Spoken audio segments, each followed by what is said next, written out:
Hello दोस्तों, मैं जयकांत सैनी स्वागत करता हूं आपके अपने चैनल भारत IQ में। हम डिस्कस कर रहे हैं राजस्थान पत्रिका न्यूज़पेपर जयपुर एडिशन 5 दिसंबर। तो बने रहिए इस वीडियो में सामने तक। तो lot to know and lot to discuss.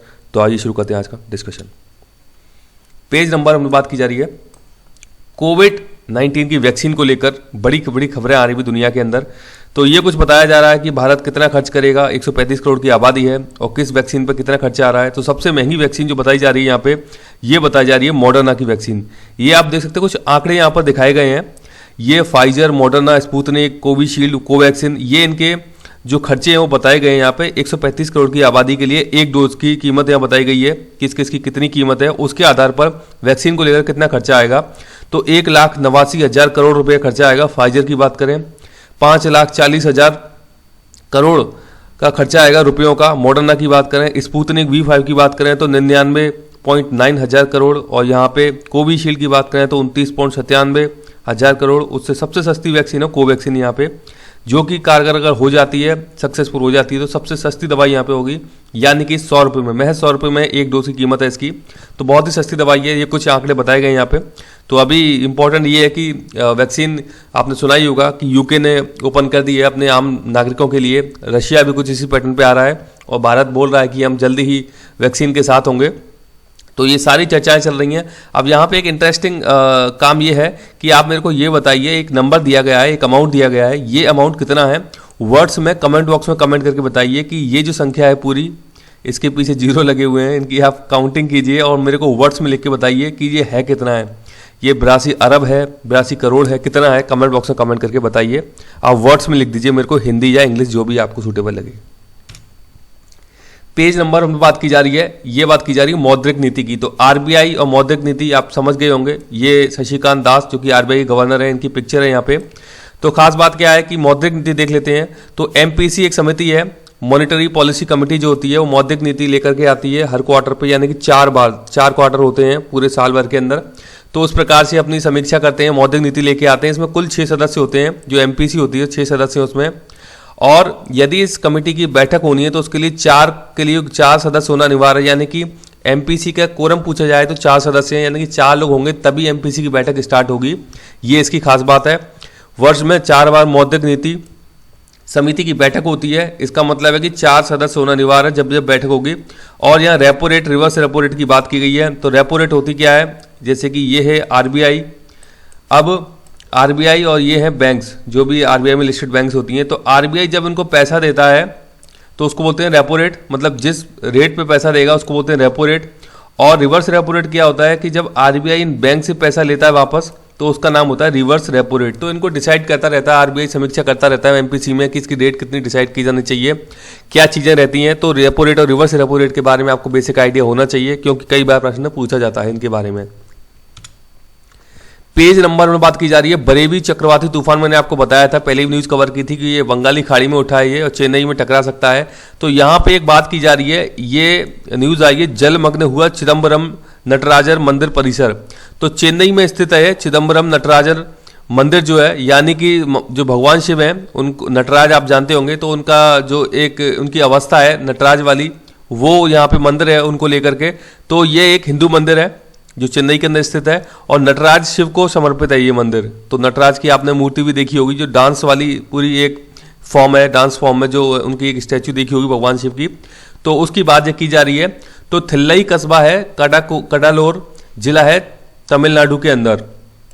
Tamil Nadu के अंदर कडालोर जिला है, वहाँ पे थिल्लई कस्बा है, वहाँ पर स्थित है ये चिदम्बरम नटराजर मंदिर, जो कि भगवान शिव से संबंधित है।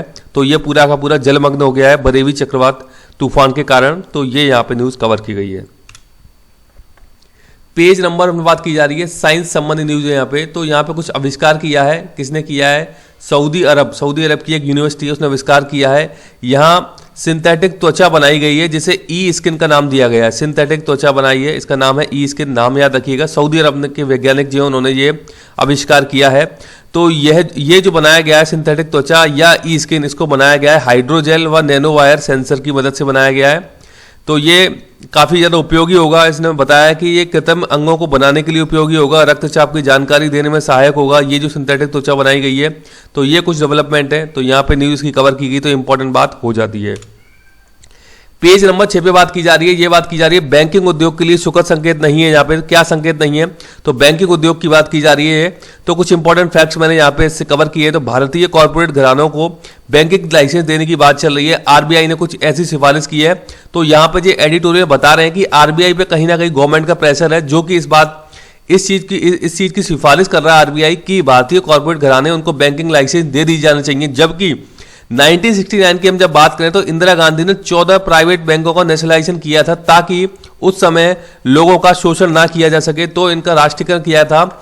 जो 14 बैंक थे, प्राइवेट बैंक थे 14, उस समय समझ सकते हैं आप। 1969 में इंदिरा गांधी ने स्ट्रिंजेंट यानी कि कड़े एक्शन लेते हुए इन 14 के 14 बैंकों का नेशनलाइजेशन किया, यानी कि राष्ट्रीयकरण किया, गवर्नमेंट के कंट्रोल में लेके आए इन 14 प्राइवेट बैंकों को। अब ये बात की जा रही है कि कॉर्पोरेट घरानों को देने के लिए, बैंकिंग लाइसेंस देने के लिए कुछ व्यवस्था की जा रही है, आसान बनाया जा रहा है चीज़ों को। तो ये रिकमेंडेशन किया अभी आरबीआई ने। उसके बाद ये इंपॉर्टेंट एक फैक्ट दिया गया है कि 1971 के जो आम चुनाव हुए थे तो वहां पे गरीबी हटाओ का नारा भी दिया गया था इंदिरा गांधी जी के द्वारा। तो ये डायरेक्टली पूछा गया कई बार एग्जाम में कि गरीबी हटाओ का नारा किसने दिया और कब दिया। तो 1971 के जब चुनाव हुए थे, इंदिरा गांधी चुनाव के लिए लड़ रही थी, तो वहां पे गरीबी हटाओ का नारा दिया था अपने कैंपेन के दौरान इंदिरा गांधी जी ने। पेज नंबर 8 बात की जा रही है, ये बात की जा रही है चंबल घड़ियाल सेंचुरी की। चंबल घड़ियाल सेंचुरी में बताया जा रहा है कि घड़ियालों की संख्या बहुत ही अच्छी हो गई है यहाँ पे।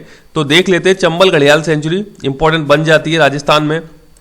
ये आप देख सकते हैं घड़ियाल का पिक्चर है। तो पूछा जा सकता है कि चंबल घड़ियाल सेंचुरी कहाँ कहाँ पर स्थित है। 4-5 जिले इसके अंदर आते हैं, कोटा, बूंदी, सवाई माधोपुर, करौली और धौलपुर। ये 5 जिलों के अंदर फैला हुआ है चंबल अभ्यारण्य, चंबल घड़ियाल सेंचुरी, चंबल घड़ियाल सेंचुरी जो है 5 जिलों के अंदर फैली हुई। इसके बारे में आपको आइडिया होना चाहिए, कोटा, बूंदी, सवाई माधोपुर, करौली और धौलपुर। पेज नंबर 10 से बात की जा रही है।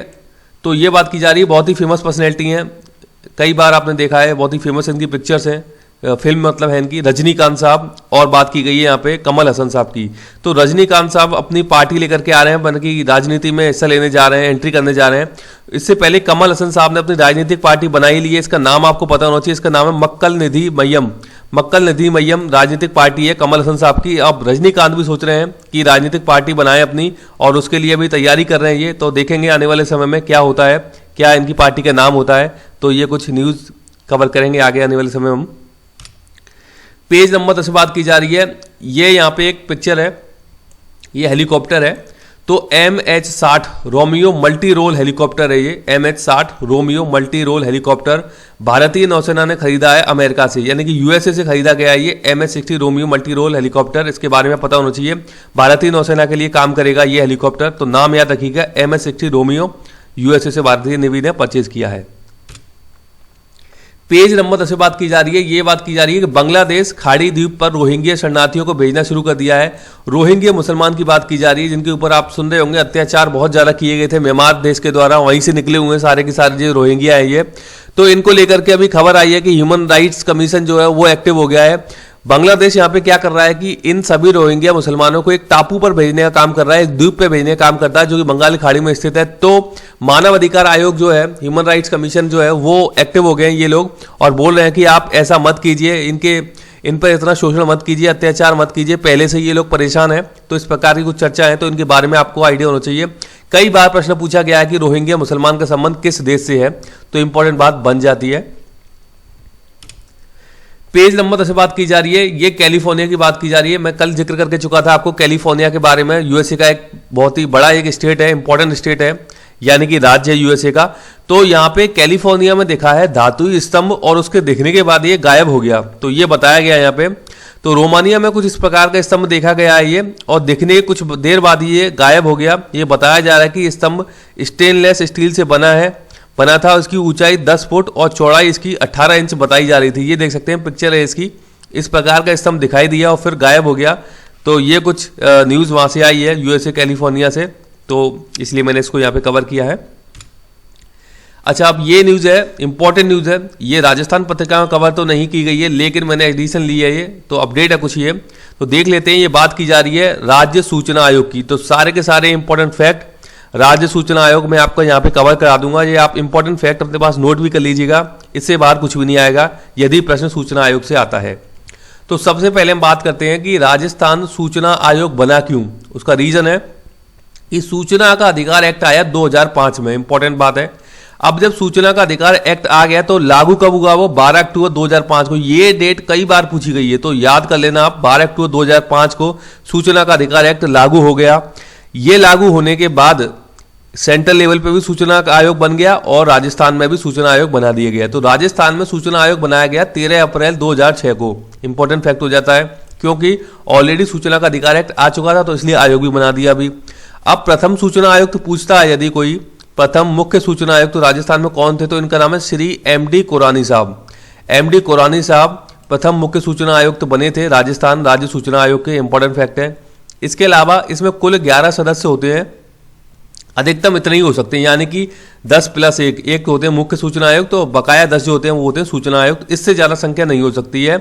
टोटल ये जो आयोग बनाया गया है, यहाँ पे जो कार्यकाल रहता है वो रहता है 5 साल या 65 वर्ष, यानी कि आपकी उम्र 65 वर्ष तक आप काम कर सकते हो या आप 5 साल तक अधिकतम काम कर सकते हो सूचना आयोग के अंदर। मुख्य सूचना आयुक्त अभी बना दिया गया है डीबी गुप्ता साहब को। ये इंपॉर्टेंट बात बन जाती है। तो डीबी गुप्ता साहब की पिक्चर है, जो कि राजस्थान के मुख्य सचिव भी रह चुके हैं, राजस्थान के मुख्य सचिव रह चुके हैं, जिनको कि अब मुख्य सूचना आयुक्त बना दिया गया है राजस्थान सूचना आयोग का। तो इंपॉर्टेंट बात बन जाती है, नोट जरूर कर लीजिएगा। भारत में अब ये बात भी इंपॉर्टेंट है यहाँ पे कि भारत में सबसे पहले सूचना का अधिकार कानून 2000 में राजस्थान में लाया गया। ये बहुत इंपॉर्टेंट बात है। और किसके प्रयास से? अरुणा रॉय के प्रयासों से। तो भारत में यदि हम बात करें कि सूचना का अधिकार को लेकर के सबसे पहले प्रयास किए गए और सबसे पहले सूचना का अधिकार कानून 2000 में लाया गया था राजस्थान के अंदर, यानी कि इतने अच्छे प्रयास रहे राजस्थान के। नाम आता है अरुणा रॉय का, नाम याद रखिएगा, इन्होंने अच्छे प्रयास किए हैं अरुणा रॉय ने इस प्रकार के एक्ट लाने के लिए। तो लेकिन ये जो मैं बता रहा हूं आपको सूचना का अधिकार एक्ट, ये केंद्रीय संसद, ये संसद जो हमारी वहां पे आया था, लेकिन ये जो आया ये राजस्थान स्टेट के अंदर आया। तो प्रश्न आपसे पूछा जा सकता है इसके बारे में। अब जो जितने भी सदस्य हैं सूचना आयोग के, उनकी नियुक्ति करते हैं राज्यपाल साहब। राज्यपाल साहब एक पैनल की सिफारिश पर, एक समिति की सिफारिश पर नियुक्ति करते हैं। उस पैनल में होते हैं चीफ मिनिस्टर, विधानसभा के प्रतिपक्ष का नेता और कैबिनेट मंत्री होते हैं। 3 सदस्य होते हैं।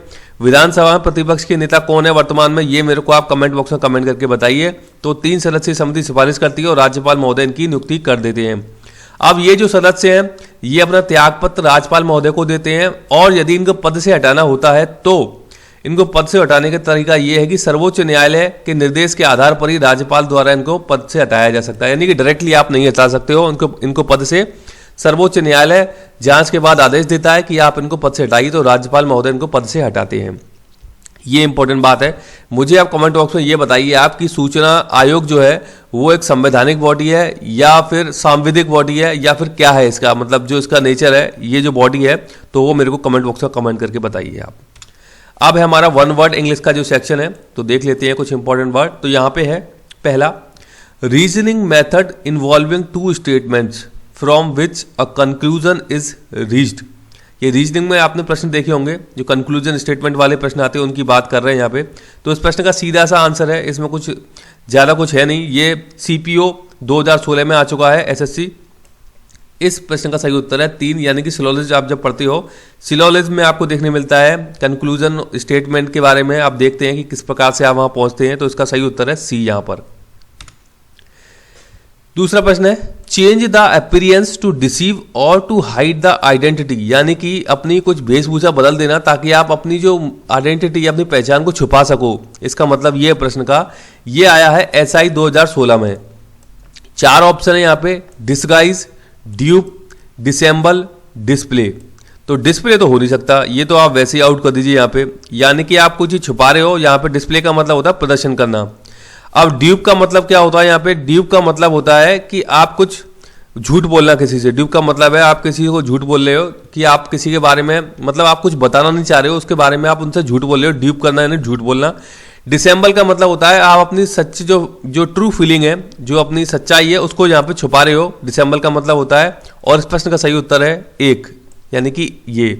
डिस्गाइज का मतलब होता है कि आप अपना हुलिया बदल लेना, अपना वेशभूषा बदल देना, जिसके चलते आपको कोई पहचान ना सके, यानी डिस्गाइज कर लेना, अपनी आइडेंटिटी, अपनी पहचान छुपा लेना, आप कुछ अपना फेस कुछ अलग तरीके से दिखाना, उसको हम बोलते हैं डिस्गाइज कर देना। तो ये कुछ इंपॉर्टेंट वर्ड है यहाँ पे।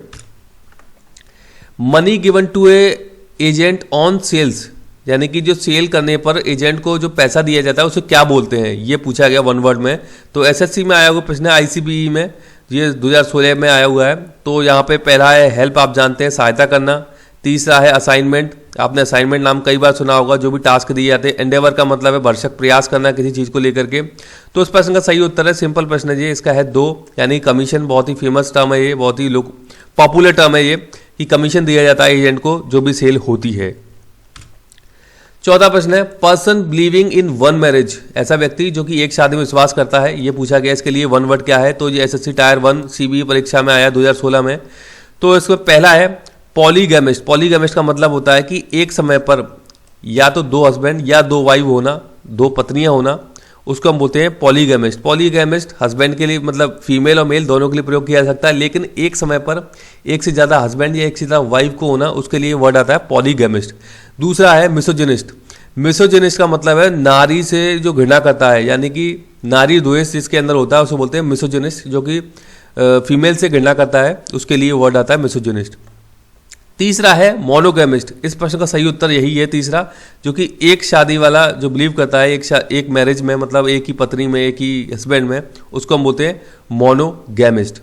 चौथा वर्ड है फिलेंथ्रोपिस्ट। ये बड़ी पॉपुलर टर्म है फिलेंथ्रोपिस्ट, आपने सुना होगा कई बार, जैसे कि टाटा, बिरला, अंबानी, ये सब फिलेंथ्रोपिस्ट भी काम करते हैं, यानी कि सोशल काम करना, समाज के लिए काम करना, तो उनको हम फिलेंथ्रोपिस्ट भी बोल देते हैं। आपने अजीम प्रेम जी के साथ कई बार इंग्लिश के न्यूज़पेपर में शब्द देखा होगा फिलेंथ्रोपिस्ट, तो इसका मतलब होता है समाज सेवा करने वाले लोग। तो ये सारे के सारे इंपॉर्टेंट वर्ड थे यहाँ पे। तो मुझे आशा है कि सेक्शन आपको अच्छा लगा होगा। यदि वीडियो आपको अच्छी लगी है तो ज़्यादा से लाइक करें, शेयर करें, सब्सक्राइब करें, ताकि और भी लोग इस प्रकार की वीडियो का फायदा उठा सकें। आप मुझे अपने सुझाव कमेंट बॉक्स में या मुझे ईमेल भी कर सकते हैं। इसी के साथ धन्यवाद, मिलते हैं अगली वीडियो में।